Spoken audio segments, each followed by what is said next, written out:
Hi everyone, my name is Maggie Starr and I am recording from home with my newborn baby to talk to you about gender roles in marriage in the Hmong culture. There is a clear delineation of gender roles in the Hmong culture. Gender determines not only the activities that are appropriate for men and women, but it also dictates their expected behavior and personality traits. Gender is typically differentiated at age 5 when there is a natural separation that occurs between the children. So boys join in with the male activities of the household and girls join in with the female activities of their households. This includes transitioning into traditional clothes associated with each gender, so trousers for boys and skirts for girls.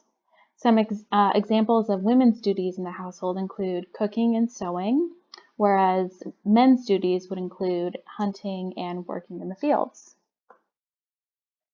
Gender roles determine what expectations exist for men and women. So men function as the heads of their household in the Hmong culture. As the head of the household, this implies that they have an unchallenged sense of authority, and the man is the decision maker. So even in cases where the husband and wife jointly discuss and make decisions together, that decision still ultimately belongs to the man.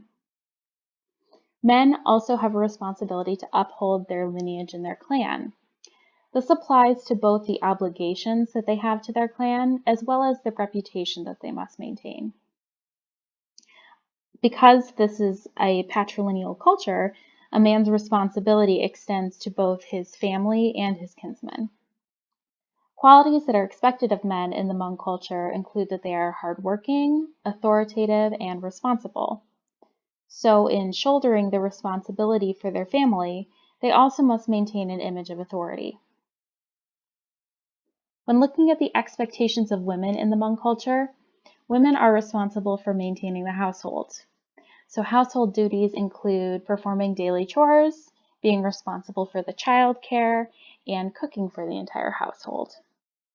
Qualities that are expected of women include shyness, politeness, and submission. So women are expected to be devoted to their lineage. That said, a woman is submissive first to her parents and then her husband when she is married.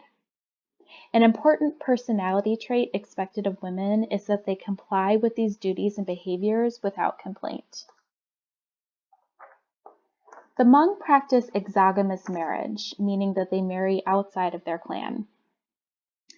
Hmong cannot marry anyone from their clan or their father's lineage. Because they are a patrilineal society, they could marry someone from their mother's lineage, as this would still be considered an exogamous union.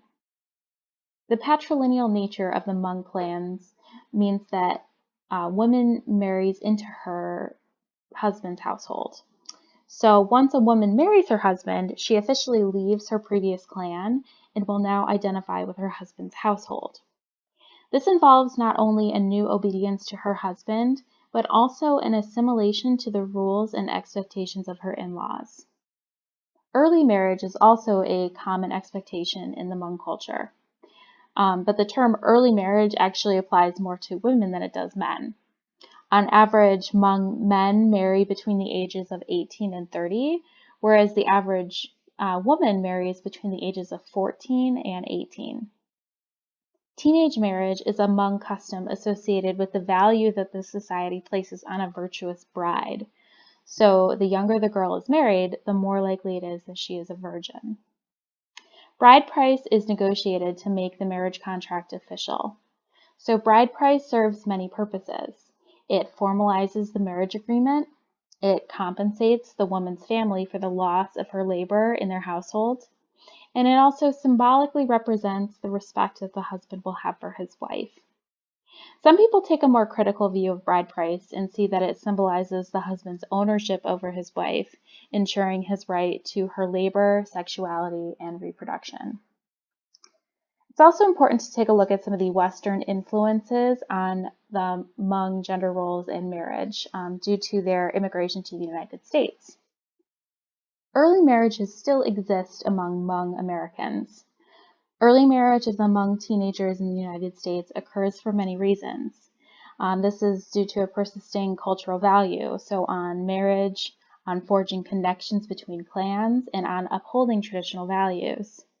It's also a way to combat discrimination of the Hmong, given their status as an ethnic minority in the United States. So marriage forms a sort of social safety net against the impact of that discrimination by forming a connection between the Hmong at an early age. And some young Hmong women find that marriage can be an invitation for increased freedom from the oppressive rule of their parents. Ideas on marriage are continuing to evolve due to the cultural assimilation into America.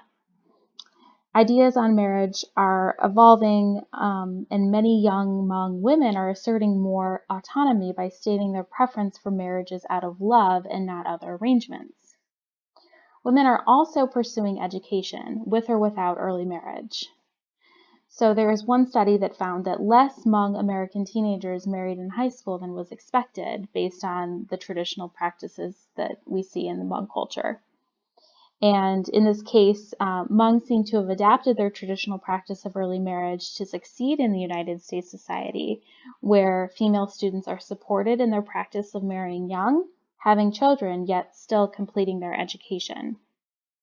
Should a woman pursue both marriage and education, she is still going to encounter some adversity, because despite some change in the woman's role in choosing her spouse, her aspirations toward education and employment opportunities are still controlled by her husband due to the patriarchal nature of the Hmong culture.